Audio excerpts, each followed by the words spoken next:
नमस्कार, बहुत स्वागत है आप सभी का। आप देख रहे हैं आपकी बात मध्य प्रदेश और मैं हूं अभिलाष मिश्रा। आज हम बात करेंगे स्कूली छात्रों की जो इन दिनों आंदोलनकारी बन गए हैं। जी हां, प्रदर्शन कर रहे हैं, धरना दे रहे हैं, मार्च कर रहे हैं और तो और प्रशासन को झुका भी रहे हैं। लेकिन यह नौबत कैसे आई? नौबत इसलिए आई कि कुछ बड़े स्कूल बनाए गए और फिर उन बड़े स्कूलों के नाम पर आसपास के दूर दराज के जो छोटे स्कूल थे 10-12 किलोमीटर दूर, उन्हें बंद करके कहा कि उसके छात्रों को अब इसी स्कूल में आके पढ़ना होगा। मतलब अगर किसी बच्चे का स्कूल उसके गांव से 2 किलोमीटर दूर था तो उसे बंद कर दिया और वहां से 10 किलोमीटर दूर का कोई स्कूल था, उससे कहा कि अब आप वहां अटैच हो गए हैं तो आप उस स्कूल में जाकर के पढ़िए। यानी बच्चों के समय का ज्यादा जाया होगा, उन्हें आने जाने की दिक्कत होगी और जाहिर सी बात है कि एक स्कूल से लगाव भी होता है, बच्चे बहुत ज्यादा संवेदनशील होते हैं, तो वो एक अलग नुकसान होगा। इसे देखते हुए एक एक कर बच्चों ने कई जगह पर प्रदर्शन शुरू कर दिए हैं। भोपाल की बात हो, उज्जैन की बात हो या तमाम जगह की। इसके अलावा कहीं पर शिक्षकों की कमी, कहीं पर स्कूल भवन की दिक्कत, कहीं पर अव्यवस्थाओं का आलम। अब जैन जी की तरह जैन अल्फा सड़कों पर उतरकर इंसाफ और अपना हक मांग रहे हैं। तो क्या वाकई में स्थिति इतनी खराब है कि छात्रों को, छोटे छोटे छात्रों को जिन्हें आंदोलन का मतलब भी पता नहीं होना चाहिए, जिन्हें सियासत से दूर रहना चाहिए था, वो अब मजबूर है सड़कों पर उतरने के लिए? इसी मुद्दे पर करते हैं आज आपकी बात।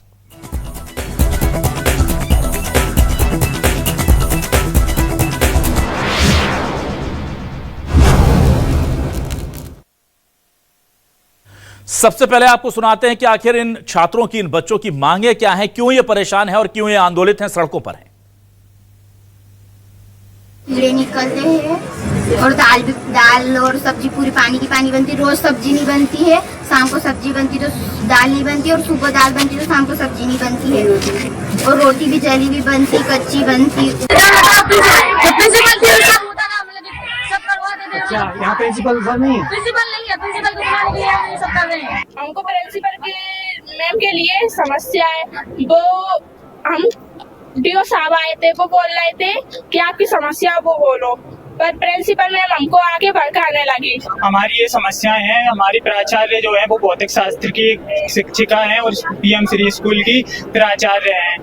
उनका भौतिक शास्त्र सब्जेक्ट है, हम उनसे भौतिक शास्त्र सब्जेक्ट की पढ़ाने की बोलते हैं तो वो एक प्राइमरी शिक्षिका को बुलाते हैं।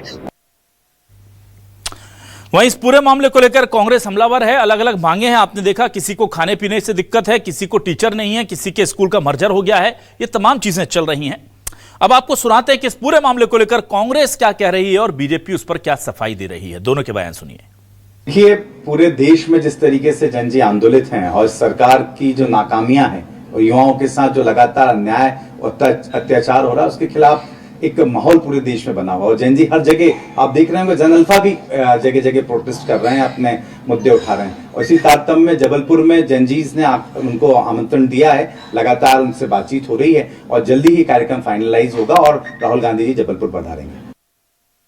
मध्य प्रदेश में 65% युवा सदस्य बनाए गए पिछले संगठन पर्व में, जिसमें 18 से 23 साल के युवाओं की सर्वाधिक संख्या भारतीय जनता पार्टी मध्य प्रदेश से जुड़ी है। किसी एक घटना, प्रायोजित घटना को के संदर्भों में देखकर और फिर इन तमाम प्रकार के कार्यक्रम अभियानों को देखना मुझे लगता है उचित नहीं है। भारतीय जनता पार्टी हो या तमाम दूसरे संगठन हो, वो लगातार समाज के अलग अलग वर्गों से संवाद करते ही हैं, कार्यक्रम अभियान चलते ही हैं। जबलपुर में जैन जी को लेकर कार्यक्रम कर सकते हैं, जैसे राजस्थान, उत्तर प्रदेश और उत्तराखंड में हुआ है। देखिए, राहुल गांधी और पूरी कांग्रेस अराजकता की भेंट चढ़ चुकी है। आइए अब देखते हैं सवाल क्या है। सवाल लेकर आ रहे हैं आपके टेलीविजन स्क्रीन पर। ये रहे सवाल आपके सामने। जैन जी के बाद जैन अल्फा का आंदोलन, स्कूलों के मर्जर से बड़ी सबकी टेंशन। बच्चों के स्कूल बंद कर दूसरे में किए शिफ्ट, 10 से 12 किलोमीटर जाकर पढ़ाई की मजबूरी किस लिए? यह भी बड़ा सवाल है भाई। भोपाल, उज्जैन, शहडोल, विदिशा, हर जगह बच्चे परेशान, फीस, खाना, सुविधा और कम शिक्षक पर घमासान। शहर शहर स्कूली छात्रों को क्यों करना पड़ रहा है प्रदर्शन? अधिकारियों की लापरवाही पर कब होगा एक्शन? यह भी बड़ा सवाल है और इसी सवाल पर बातचीत करने के लिए मेरे साथ कुछ खास मेहमान जुड़ रहे हैं। सीधे रुक कर लेता हूं, एक एक कर तारुफ करा देता हूं। मेरे साथ बीजेपी से आज प्रवक्ता के तौर पर सागर कसेरा जी जुड़ गए, उनका स्वागत करता हूं। हमारे साथ एनएसयूआई के प्रदेश उपाध्यक्ष रवि परमार जुड़ गए, उनका स्वागत करता हूं। मेरे साथ प्रदेश अध्यक्ष पालक महासंघ मध्य प्रदेश कमल विश्वकर्मा जी जुड़ गए, उनका स्वागत करता हूं। और अरविंद तिवारी वरिष्ठ पत्रकार के तौर पर हमारे साथ जुड़े हैं, उनका भी बहुत स्वागत करता हूं। सबसे पहले मैं इस पूरे मामले में कमल जी आपके पास आता हूं। कमल जी, उज्जैन में छात्रों को सड़क पर उतरकर आना पड़ा, कलेक्टर कार्यालय के सामने घेराव करना पड़ा, धरना देना पड़ा और आखिरकार तब जाकर के उनकी मांग मानी गई कि उनके स्कूल को 10 से 12 किलोमीटर दूर शिफ्ट नहीं करेंगे। भोपाल में भी हमने देखा आज बड़ा प्रदर्शन हुआ, हर जगह हो रहा है। ये लगभग विदिशा से लेकर हर दूसरे शहर से कहानी निकलकर सामने आ रही है। क्या वजह है कि स्कूली बच्चे जिन्हें पढ़ाई करनी चाहिए, जिन्हें खेलना चाहिए, वो सड़कों पर उतरे हुए हैं?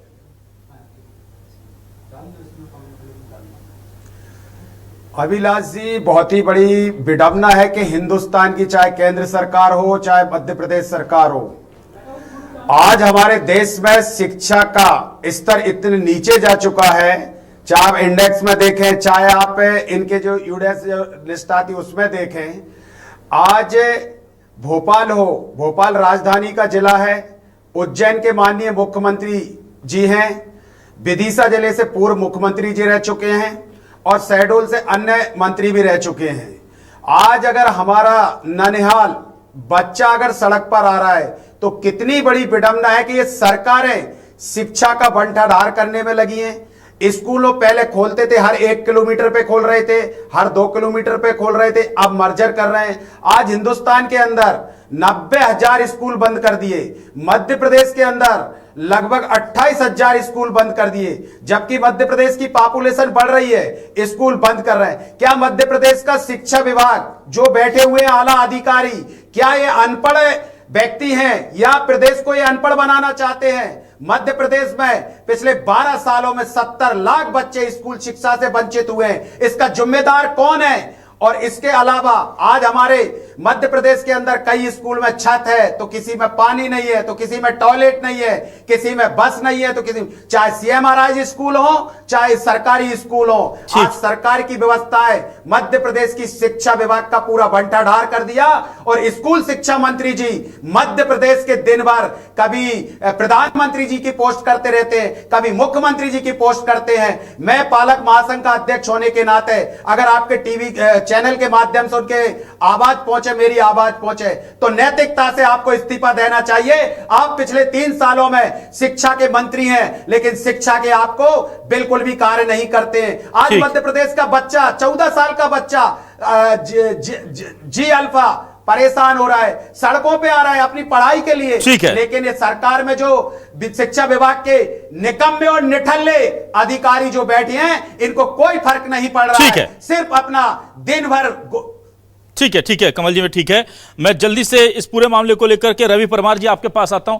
रवि जी, देखिए, पहले युवा उतरे और अब बच्चे उतरे सड़कों पर, और दिक्कत यह है कि छतरपुर में मंत्री का काफिला रोक देते हैं, गुना में जाकर के कलेक्टर को उन्हें समझाना पड़ता है कि उनकी दिक्कतें क्या हैं, उज्जैन में कलेक्टर कार्यालय के बाहर नारे लगाने पड़ते हैं, भोपाल में उन्हें 10 किलोमीटर, भोपाल जैसी जगह जहां पूरा प्रशासन बैठा है, पूरा लाव लश्कर, और बच्चों को उठ करके आना पड़ रहा है। क्या वजह है कि इतना ज्यादा बच्चे अब आंदोलित हो गए हैं कि वो स्कूल छोड़ करके सड़कों पर उतर रहे हैं? देखिए, कहीं जिस तरह से परेशानियां बढ़ती जा रही है, छात्र निरंतर परेशानियों से जूझ रहे हैं, उनकी समस्या इतनी बड़ी है, लेकिन शासन प्रशासन ने कभी समाधान निकालने का कोई रास्ता नहीं निकाला। आज जब पानी सर से ऊपर चला गया तो छात्र आंदोलन पर उतर आए, और देखिए धीरे धीरे पूरे छात्र, आप जिन जनरेशन अल्फा की बात कर रहे हैं, हम वो छात्र आज स्कूलों में पढ़ाई कर रहे हैं, लेकिन जब उनको मूलभूत सुविधाएं नहीं मिल पा रही है तो उनके पास प्रदर्शन के अलावा और कोई रास्ता नहीं बच रहा, क्योंकि गुहार लगाने से वो कई बार प्रिंसिपल से लेकर कई अधिकारियों से गुहार लगा चुके हैं, लेकिन उनका कोई सुनने वाला नहीं है। आज जिस तरह से हम चारों तरफ देख रहे हैं कि हर तरफ प्रदर्शन कर रहे हैं छात्र, तो कहीं ना कहीं पूरी सरकार इसकी जिम्मेदार है, और सरकार की जिम्मेदारी है, सरकार को जिम्मेदारी लेना पड़ेगी और सरकार को अपने मंत्री पर कार्रवाई करना पड़ेगी। मैं मुख्यमंत्री से मांग करता हूं कि आप अपने स्कूल शिक्षा मंत्री को तत्काल हटाइए। जहां स्कूलों में खाना नहीं मिल पा रहा है, जहां स्कूलों में छत नहीं है, जहां बच्चों को बैठने के लिए जगह नहीं है। कई स्कूल ऐसे हैं जहां पर टाट पट्टी तक नहीं है छात्रों को बैठने के लिए। कई स्कूल ऐसे हैं कि बारिश में उन स्कूलों में पानी भर जाता है। ऐसे स्कूलों को अगर ये भारतीय जनता पार्टी की सरकार नहीं सुधार सकती तो फिर इनको स्कूल शिक्षा मंत्री को तत्काल हटा देना चाहिए। और जिस तरह से आप देखिए कि छात्र निरंतर अपनी समस्याओं को अवगत करा रहे हैं, लेकिन आज तक सरकार के किसी जिम्मेदार अधिकारी या मंत्री ने उन छात्रों से बात करने का प्रयास किया? कहीं ना कहीं छात्र पूरी तरह से आक्रोश में है। और आप देखिएगा जिस तरह से ये छात्रों का आंदोलन निकल कर आ रहा है, ये स्कूल के बच्चे हैं, ये हमारे छोटे भाई बहन है। आज अगर ये सड़कों पर उतर रहे हैं तो हमारे मध्य प्रदेश के लिए बहुत बड़ा दुर्भाग्य है कि कहीं ना कहीं हमारी मध्य प्रदेश की पूरी शिक्षा व्यवस्था दूषित हो गई है और पूरी शिक्षा व्यवस्था बर्बादी की कगार पर खड़ी है। ठीक है रवि जी, जो देश के भविष्य है उनको अगर स्कूलों में अच्छी शिक्षा नहीं दे सकेंगे तो हम कॉलेजों में छात्रों से क्या ठीक है रवि जी, या उच्च शिक्षा विभाग से क्या उम्मीद करेंगे? ठीक है रवि जी, ठीक है, चलिए ठीक है। मैं सागर जी आपके पास आता हूं। सागर जी, तस्वीरें अच्छी नहीं है, आप इसके लिए कुछ भी कह सकते हैं, जरा दिखाइए भाई वो तस्वीर बच्चों की, दिखाइए स्क्रीन पर लाइए वो तस्वीर। सर ये एक जगह की होती तो हम समझ लेते एक आध जगह दिक्कत है, उज्जैन, भोपाल, विदिशा, हर जगह वही स्थिति बन रही है कि बच्चों को सड़कों पर आना पड़ रहा है। क्या वजह है कि हमारा प्रशासन, हमारे अधिकारी, स्कूल शिक्षा विभाग के अधिकारी, block education officer, coordinator, district education officer, पूरी फौज है हमारे पास, तो साहब वो नहीं पहुंच पा रहे हैं। बच्चे 10-10 किलोमीटर रोड पर पैदल चलकर बारिश में आ रहे हैं। क्या वजह है सर?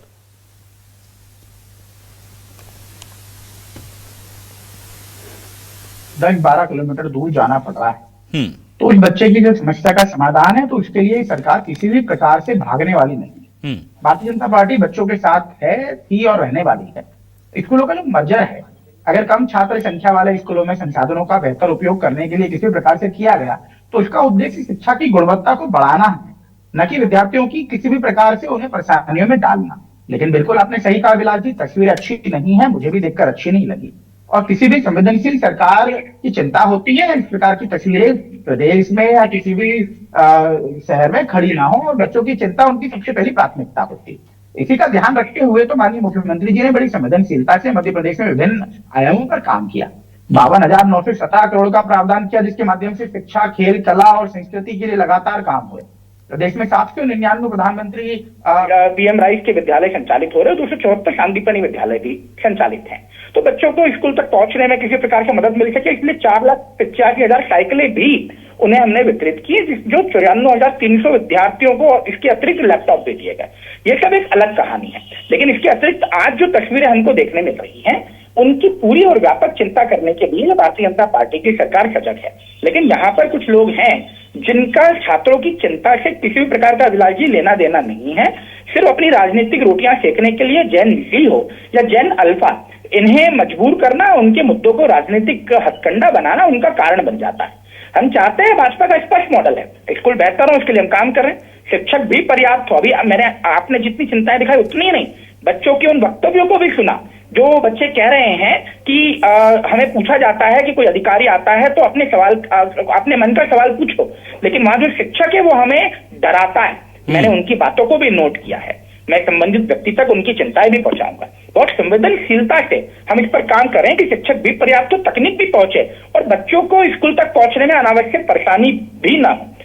अगर कांग्रेस या अन्य दल ये चाहते हैं किसी भी प्रकार से आपकी छात्रों की चिंता है, आप सरकार को बताएं कि अगर उनकी समस्या है तो उसके ऊपर हम काम करेंगे। लेकिन आप अननेसेसरली राजनीतिक पैटर्न को अपनाते हैं, स्कूल बंद कराना, स्कूलों का शैक्षणिक पुनर्गठन करना, ये सब चीजों का एजेंडा बनाते हैं और फिर इस प्रकार के बच्चों का अल्फा का मुद्दा उठा करके कोशिश करते हैं कि इस पर हमारी अब डूबती हुई पार्टी की नाव को हम उठा लेंगे। तो मुझे लगता है कि बच्चों की परेशानी को राजनीतिक आंदोलन का ईंधन बनाकर आप कहीं नहीं पहुंच सकते।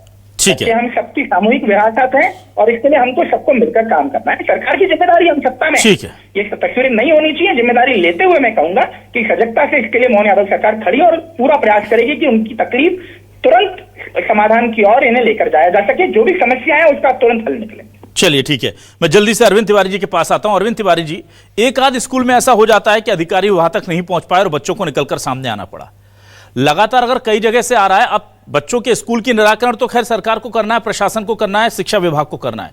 पर उन अधिकारियों पर कभी कोई कार्रवाई होते मैं नहीं देखता हूं, खासतौर से स्कूल शिक्षा विभाग के उन अधिकारियों पर जिनकी वजह से इतनी फजीहत बीजेपी की सरकार की भी होती है और हमारे बच्चों की भी होती है कि उन्हें बारिश में बाहर निकलना पड़ता है। एक आदमी को कहीं नहीं मैंने सुना, अगर हो तो खबर नहीं है मुझे, कि किसी बड़े अधिकारी को नोटिस इश्यू हुआ हो कि ये बच्चे आए कैसे, इतनी तकलीफ बढ़ी कैसे कि तुम्हारे रहते हुए ये लोग 12 किलोमीटर दूर 300 बच्चे चल करके आना पड़ा, तो आप कर क्या रहे थे भाई? एक किसी पर सस्पेंशन, किसी का ट्रांसफर, किसी को शो कॉज नोटिस, कुछ नहीं होता यहां।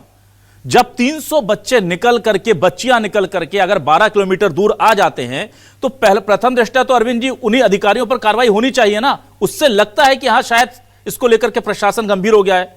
ऐसा क्यों नहीं होता इस प्रदेश में? देखिए, मध्य प्रदेश में चाहे शिक्षा विभाग के स्कूल हो, चाहे आदिम जाति कल्याण विभाग के स्कूल हो जी, एक समस्या नहीं है, कई समस्याएं हैं। और मैं पिछले 2-3 साल से देख रहा हूं कि लगातार किसी न किसी मुद्दे पर, कभी शिक्षक के दुर्व्यवहार, कभी बराबर पढ़ाई नहीं होना, कभी छात्रावास की अव्यवस्था, कभी स्कूल भवन की दुर्दशा के मुद्दों पर छात्र छात्राएं मुखर हैं। हाँ, ये जरूर हुआ है, ये जो दिल्ली में जेन-ज़ी का आंदोलन हुआ, इसके बाद जेन अल्फा अपने से जुड़े मुद्दों को लेकर, जो खासकर स्कूल शिक्षा से जुड़े मुद्दे हैं, उसको लेकर बहुत मुखर हो गया है। और उसी का नतीजा है कि एक के बाद एक लगातार हमारे सामने घटना आ रही है। शिक्षकों का दुर्व्यवहार अपनी जगह है, शिक्षकों द्वारा पढ़ाया जाना नहीं, मतलब ये हो रहा है कि लेक्चरर्स जो हैं वो पढ़ाने के लिए टेम्परेरी टीचर रख रहे हैं सरकारी स्कूलों में। अति हो रही है। एक तरफ हम कह रहे हैं कि सरकारी स्कूलों में बच्चे आना पसंद नहीं करते, कैसे आएंगे बच्चे? बच्चों की संख्या घट रही है। जब आप वहां पढ़ाने वाला ही नहीं रखेंगे, जब वो भी, अभी मैंने सुना कि बच्चों का कहना था कि हमको फिजिक्स की, हमारी जो टीचर है उनके पास प्रिंसिपल का भी दायित्व है, वो फिजिक्स पढ़ाने को तैयार ही नहीं होती, वो एक किसी प्राइमरी स्कूल के दूसरे माध्यम से हमको फिजिक्स की टीचर अपॉइंट करके उनसे पढ़वा रही है। तो देखिए ना, कहीं ना कहीं अनियमितता, और ये आपका कहना बिल्कुल सही है कि एक अधिकारी पे कार्रवाई हुई हो तो बताइए आप, भाई क्यों जिम्मेदार लोग चुप है? सत्ता में बैठे जिम्मेदार लोगों को यदि इन घटनाओं के कारण नीचा देखना पड़ रहा है, तो जो लोग इसके लिए जिम्मेदार हैं उनके खिलाफ तो सख्त एक्शन होना ही चाहिए। क्यों नहीं होना चाहिए उनके खिलाफ एक्शन? ये बच्चे क्यों, उनकी लापरवाही की सजा बच्चे क्यों भुगते?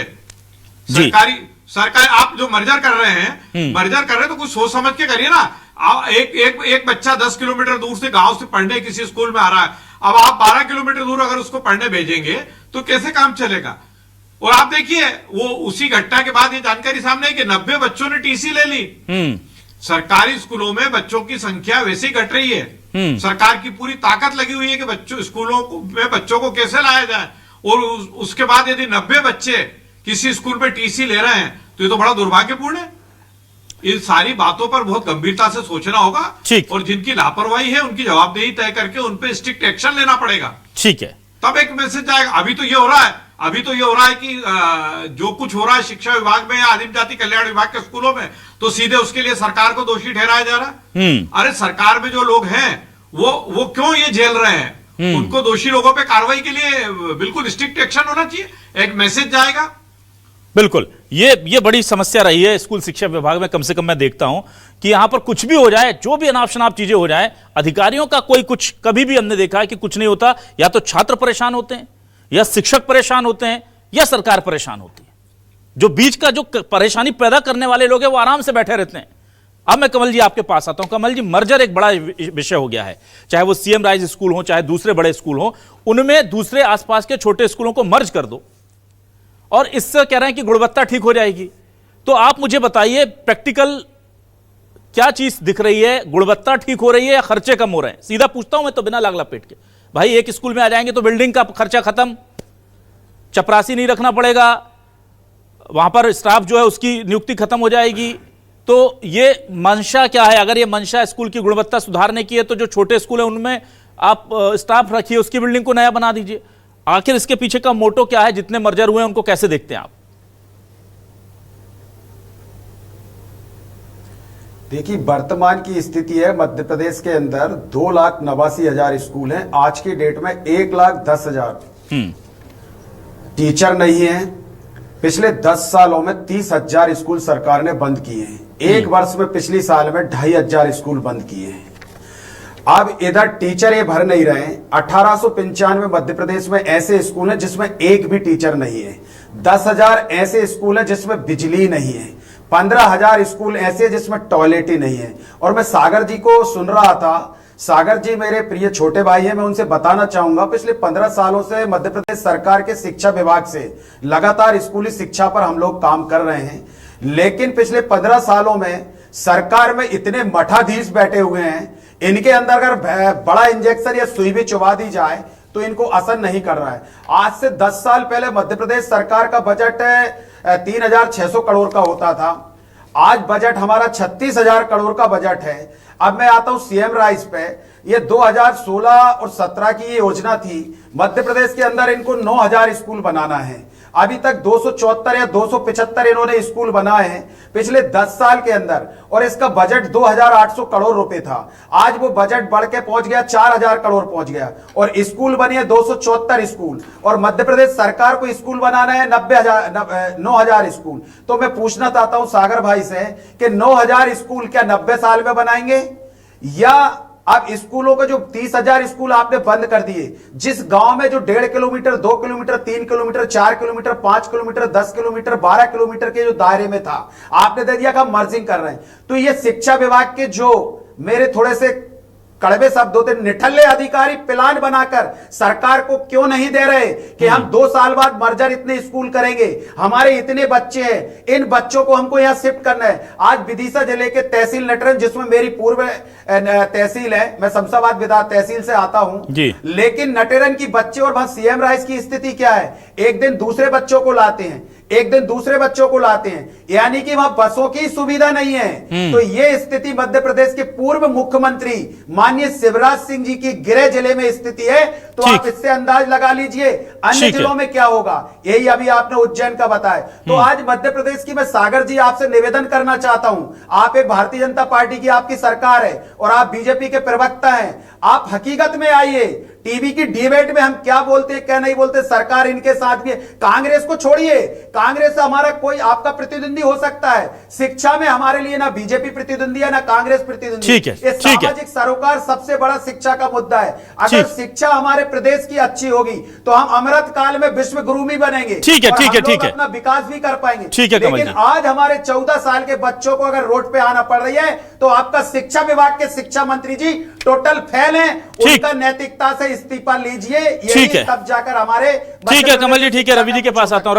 रवि जी मुझे बताइए, आऊंगा मैं आपके पास सागर जी। रवि जी, आपसे मैं ये जानना चाहूंगा, कांग्रेस केवल विरोध करेगी मुखरता से या कुछ और तरीका? एक नई नवेली पार्टी कॉकरोच जनता पार्टी, आप लोग तो देश की सबसे पुरातन, सबसे पुरानी कांग्रेस पार्टी है, लेकिन मुझे बताइए कि क्यों कांग्रेस का नेतृत्व स्कूलों में जाकर के वहां की पोल खोल अभियान जैसा कोई काम नहीं करता जो कॉकरोच जनता पार्टी कर रही है?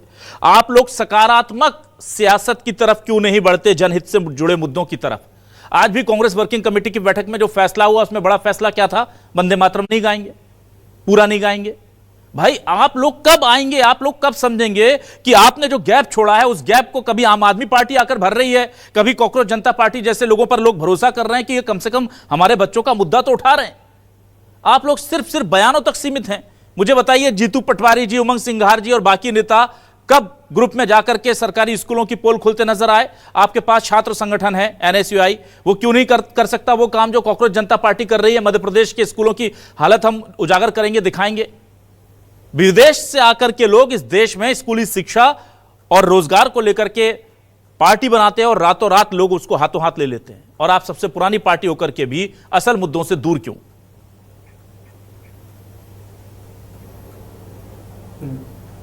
देखिए अभिलाष जी, आपने जिस तरह से सवाल किए कि स्कूलों की सच्चाई, तो स्कूलों की सच्चाई हम सरकार के सामने कई बार लेकर आए। हम खराब खाने को लेकर आए, स्कूलों में छत नहीं है उसको लेकर आए। हम निरंतर स्कूलों में जाकर निरीक्षण करते हैं। स्कूलों में हम प्रतिदिन, हमारा संगठन का कोई ना कोई व्यक्ति स्कूलों में जाता है और वहां देखता है कि क्या चल रहा है। अगर कहीं व्यवस्था अच्छी है तो उसकी तारीफ भी करते हैं, ऐसा नहीं कि हर समय विरोध करते हैं, लेकिन जहां स्थिति खराब है वहां प्रशासन से बात करते हैं और समाधान निकाल निकालने का प्रयास करते हैं। और स्कूलों की सच्चाई लंबे समय से, आज मध्य प्रदेश के कई स्कूल ऐसे हैं जिनमें हजारों की संख्या में ऐसे स्कूल है जहां पर एक भी शिक्षक नहीं है, जिसको लेकर माननीय जयवर्धन सिंह जी ने विधानसभा में प्रश्न उठाया था। माननीय जयवर्धन सिंह जी ने पत्रकार वार्ता करके इसके पूरे साक्ष्य जनता के सामने रखे थे। तो ऐसा नहीं है, कांग्रेस इन मुद्दों पर भी काम कर रही है, लेकिन जिस तरह से आप देख रहे हैं कि कहीं ना कहीं उन छात्रों की बातों को अनसुना किया जा रहा है। लंबे समय से छात्रों की बातों को सरकार भरोसा नहीं कर रही है, और कांग्रेस अगर उनके मुद्दे उठाती है तो भारतीय जनता पार्टी के लोगों को उसमें राजनीति दिखती है। आज देख ली मध्य प्रदेश में क्या हाल है। राजधानी भोपाल में सुबह से मुख्यमंत्री कार्यालय के सामने भूखे प्यासे नर्सिंग छात्र बैठे। वो पिछले 15 दिनों से राजधानी भोपाल में प्रदर्शन कर रहे थे, लेकिन आज उनकी सब्र का बांध टूट गया तो वो मुख्यमंत्री कार्यालय के सामने जाकर बैठ गए। आज सुबह से भूखे प्यासे वो छात्र बैठे हैं, तो कहीं ना कहीं उनकी परेशानी बड़ी है, लेकिन सरकार उनकी बात नहीं सुनना चाहती। ना तो चिकित्सा शिक्षा मंत्री उनसे मिलने गए, ना ही मुख्यमंत्री ने ना अभी उनकी बातचीत हो गई है, ना ही कोई ना रवि जी, अभी थोड़ी देर पहले अपडेट आया, उनकी बातचीत हुई है और उन्होंने अपना आंदोलन स्थगित कर दिया है, वो ठीक है। लेकिन मेरा सवाल यही था कि अभी बहुत कुछ कांग्रेस भी कर सकती है, लेकिन वहां भी गुंजाइश दिखती है। अभिलाष जी, जानकारी जी, मैं डिबेट में आया था, उसके 5 मिनट पहले गर्ल्स स्टूडेंट के मेरे पास फोन आए, बोले सर आ जाइए, डिटेन करने के लिए पुलिस ने वैन बुला ली। मैंने उनको बताया कि मेरी डिबेट है, मैं डिबेट के बाद तुरंत आऊंगा। और अभिलाष जी मैं बताऊंगा, कोई आंदोलन खत्म नहीं हुआ, कोई आश्वासन नहीं मिला सरकार की तरफ से उन बच्चों को। सिर्फ उन बच्चों को गुमराह किया जा रहा है, मीडिया को गुमराह करने का प्रयास कर रही है सरकार। ठीक, और पूरी तरह से उन छात्रों की बातें अनसुनी की जा रही है, और ऐसे ही मध्य प्रदेश में हर जगह पर हो रहा है। ठीक है रवि जी, राजधानी भोपाल में ऐसा हो रहा है। ठीक है, सागर जी आपके पास आता हूं। सागर जी, समस्याओं को खत्म करने के लिए हमने प्रशासनिक अधिकारी तय रखे और वो जनता तक पहुंचे, इसलिए उन्हें गाड़ियां दी, फिर वो जनता से संवाद कायम कर पाए और छोटे छोटे इलाकों की खबरें उन तक मिले, इसलिए वहां कर्मचारी रखे शिक्षा विभाग ने। और वहां की कोई समस्या है तो उसके निराकरण के लिए पूरा, आप मंत्रालय से लेकर के नीचे अगर मैं जाऊं तो ब्लॉक लेवल तक अधिकारियों की फौज है साहब। फिर अगर बच्चे सड़क के जरिए चल के 10-10 किलोमीटर पैदल चल के आ रहे हैं, सागर कसेरा जी, और भोपाल में ही आ गए सर, अब तो हद हो गई। मतलब सोचिए कितना दुर्भाग्य है कि दूर दराज तो छोड़ दीजिए, चलिए विदिशा तो फिर भी 60-70 किलोमीटर दूर हो जाएगा आप भोपाल से, जहां पूरी सरकार प्रशासन का मुख्यालय है, वहां पर हमें नहीं पता कि हमारे स्कूल के बच्चे इतने परेशान हो गए कि उनको पैदल चल के आना पड़ रहा है। सर ये क्या आपको लगता है कि कोई बहुत बड़ा गैप है, या आपको लगता है कि जानबूझ करके प्रशासन शासन को गुमराह कर रहा है कि ऑल इज वेल? देखिए अभिलाष जी, चिंता वास्तविक है। डेफिनेटली मध्य प्रदेश में सुशासन की मोहन यादव जी की सरकार इस पर काम करेगी, लेकिन रवि जी अभी अपने वक्तव्य में स्पष्ट रूप से ये बताते हुए नजर आए कि जिस आंदोलन की वो चर्चा कर रहे थे, वहां उन नर्सिंग स्टाफ को या नर्स को खड़ा करने का काम भी हो सकता है कि उन्होंने ही, कांग्रेस ने ही किया हो, इसलिए वो उनको फोन करके रवि जी को बार बार कह रहे थे कि अब तो सब बात हो गई है, सब हम समाप्ति की ओर जा रहे हैं, आप आ जाइए फटाफट से, क्योंकि हमको तो वापस आंदोलन करना है, क्योंकि आपसे हमें हो सकता है उनका कोई इंटरेस्ट हो व्यक्तिगत। लेकिन आपने जो बात की इस पर मैं आता हूं, अगर किसी अधिकारी ने बच्चों की वास्तविक समस्या को नजरअंदाज किया, शिकायतों को दबाया या नियमों के खिलाफ निर्णय लिया, तो डेफिनेटली उस पर जांच होगी और दोषी पाए जाने पर तुरंत कार्रवाई होगी, इतना मैं आपको आश्वासन देता हूं। भाजपा किसी भी अधिकारी की लापरवाही का राजनीतिक बचाव नहीं करने जा रही, लेकिन सिर्फ सड़क पर विरोध हुआ है इसलिए बिना जांच के किसी अधिकारी को दोषी साबित कर दें तो ये कहीं से उचित नहीं होगा। मेरा सिर्फ एक सवाल होता है कि क्या सरकार ने बच्चों की शिकायतें सुनी? तो इसका जवाब है बिल्कुल सुनी है, 100% सुनी है। क्या अधिकारियों को समाधान के लिए समय दिया गया? तो बिल्कुल दिया, 15 दिन की समय सीमा दी है, जिसके अंदर उन्हें अपनी जिम्मेदारी तय अपना जवाब देना है, जिम्मेदारी के अनुसार उस पर उनके बाद कार्रवाई भी होगी। और मौके पर जाकर वो जांच करें, ऐसा उनको कहा गया, बच्चों की समस्याओं का वो समाधान करें। अगर कहीं लापरवाही सामने आएगी तो अधिकारी पर तुरंत कार्रवाई होगी, ऐसा बिल्कुल मध्य प्रदेश की सरकार का स्पष्ट रुख है। कुर्सी किसी भी अधिकारी की ढाल नहीं है मोहन यादव सरकार में, अगर गलती हुई है तो जवाबदेही तय होने वाली है। सर दिक्कत ये है ना सागर जी, आप पूछेंगे भी उन्हीं अधिकारियों से कि गलती हुई है कि नहीं हुई है, रिपोर्ट भी वही दे देंगे। आप जाकर के स्कूलों के बच्चों से पूछवा लीजिए कि कहां गलती है, क्या दिक्कत है। नहीं, इसकी व्यापक समीक्षा हो रही है अभिलाष जी, लेकिन सिर्फ कांग्रेस को ये समझने की जरूरत है कि प्रशासनिक शिकायत पर बिना जांच के अधिकारी को बलि का बकरा बना देना शासन नहीं होती, राजनीति होती है, और भाजपा इस प्रकार के कृत्यों में नहीं उलझती। ये कांग्रेस का मॉडल रहा है। पहले बच्चे की समस्या का समाधान, फिर जिम्मेदारी तय। अभी हम राइट नाउ अभी इस समय पर जो हमारी जेन अल्फा है उनकी जो भी व्यापक समस्याएं हैं, जो उनके जेन्युइन मुद्दे हैं, जो जेन्युइन मुद्दे, उन पर काम करने के लिए मध्य प्रदेश की भाजपा की सरकार त्वरित कार्रवाई करने के लिए सजग है और सबसे पहले उसका समाधान होगा और इसके बाद जिम्मेदारी तय कर कार्रवाई भी की जाएगी। अरविंद तिवारी जी के पास आता हूं। तिवारी जी, मुझे ये बताइए, ये जो लगातार इस तरह की चीजें निकलकर सामने आ रही है, अब इस पर प्रशासन एक्शन भी ले लेगा। सोशल मीडिया का जमाना है अरविंद जी, आप स्कूल शिक्षा व्यवस्था को सुधार कर सुदृढ़ करके जितना प्रचार प्रसार करते हैं, उस सब मेहनत पर 1 मिनट में पानी फिरता है, ऐसी तस्वीरें सामने आने को लेकर। और ये पूरी की पूरी जो नीति होती है सरकार की, उसकी नीति सरकार की और नियत दोनों पर सवाल खड़े कर रही है इस तरह की तस्वीरें। अभी कुछ दिनों पहले किसान आंदोलन हमने देखा था, युवा उससे पहले रोजगार को लेकर के आंदोलन कर रहे थे। तो क्या अब यह प्रेशर बहुत ज्यादा बढ़ने वाला है आने वाले दिनों में, क्योंकि 2.5-3 साल होने वाले हैं सरकार को, हनीमून पीरियड ओवर हो गया है। अब ये तमाम चीजें जो अगर तस्वीरें ऐसी बनती रही और प्रशासन ऐसे ही सोता रहा और बोलता रहा कि 15 दिन बाद जांच कराएंगे फिर बताएंगे किसकी गलती है, तो क्या आपको लगता है कि आने वाले दिनों में दिक्कत होगी बीजेपी को इससे? नहीं, देखिए, जो बात यहां सामने आ रही है, अभी सागर जी ने कहा कि पहले हम समाधान करेंगे, फिर जवाबदेही तय होगी, फिर एक्शन लेंगे। इसी में तो सारा मामला बिगड़ रहा है। लगातार जिस तरह की घटनाएं सामने आ रही हैं, उसके बाद आखिर सरकार ने एक्शन क्या लिया? भाई, बच्चे, उनके पेरेंट्स और जनता जानना चाहती है ना कि इस तरह की जो लापरवाही हो रही है उस पर सरकार का एक्शन क्यों में डिले क्यों हो रहा है? आखिर सरकार को तो एक्शन लेना चाहिए ना। बिल्कुल, एक्शन जल्दी हो, सख्त एक्शन हो और एक्शन से मैसेज जाए कि जो इस तरह की लापरवाही कर रहे हैं उनको कतई बर्दाश्त नहीं किया जाएगा, उनको बख्शा नहीं जाएगा। मर्जर के पीछे आप बताइए ना, आप बताइए कि उज्जैन की घटना के बाद जो क्रिया की प्रतिक्रिया सामने आई जी, आज ही मैं सोशल मीडिया पे देख रहा था कि उज्जैन के विधायक अधिकारियों को लेकर बच्चों के बीच गए और कहा कि ये स्कूल यहां से शिफ्ट नहीं होगा। तो अंततः यह निर्णय बिना सोचे समझे क्यों लिया गया था? और यदि लिया जाना था तो बच्चों को और उनके अभिभावकों को विश्वास पे क्यों लिया नहीं गया था? और मुझे तो लगता है विधायक को भी नहीं पता होगा। स्पष्ट मानना है कि समाधान अपनी जगह है। हाँ भाई, समाधान अपनी जगह है। सांसद बोल रहे हैं उज्जैन के सांसद बोल रहे हैं कि हमको तो जानकारी नहीं रहती है। तो अधिकारी जब पूरी की पूरी तो मेरा तो नीतियां तय करेंगे तो यही होगा। समाधान अपनी जगह है, लेकिन जिन लोगों की लापरवाही के कारण सरकार पर उंगली उठ रही है, सरकार नहीं पूरे सिस्टम पे उंगली उठ रही है, उनके खिलाफ स्ट्रिक्ट एक्शन होना चाहिए। उसी से मैसेज जाएगा।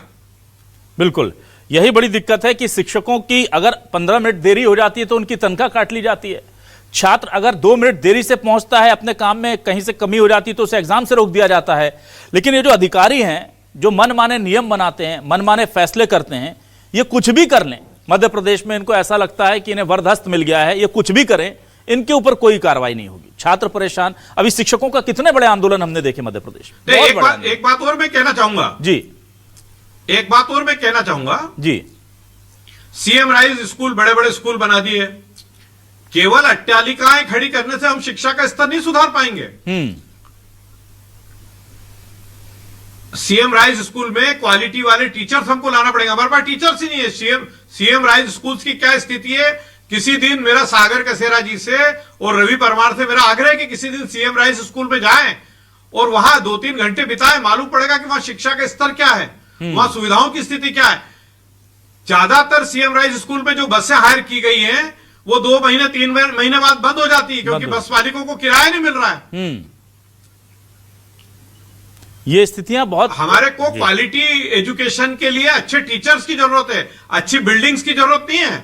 पहले हमने देखा कि सरकारी स्कूलों के रिजल्ट, सरकारी स्कूलों में पढ़ने वाले बच्चे की क्या स्थिति रहती थी और अभी क्या स्थिति हो रही है। ठीक है सर। तो इसीलिए केवल बड़ी बड़ी अट्टालिकाएं खड़ा करने से कोई फर्क नहीं होना है। ठीक है, तो कुल मिलाकर के ये तस्वीरें अच्छी नहीं है, क्योंकि हमारे देश का, प्रदेश का भविष्य है जो इस वक्त सड़कों पर है और इसके लिए जिम्मेदार लोग जो हैं वो आराम से बैठे हैं। अब दिक्कत ये होती है कि स्कूल शिक्षा विभाग के अधिकारियों की गलती, अब जवाब भी उन्हीं से माना जाएगा कि ये किसकी गलती है। और 15 दिन में बताओ तो वो 15 दिन में बहुत अच्छे से जवाब बना के देंगे कि इसमें हमारी तो कोई गलती नहीं है।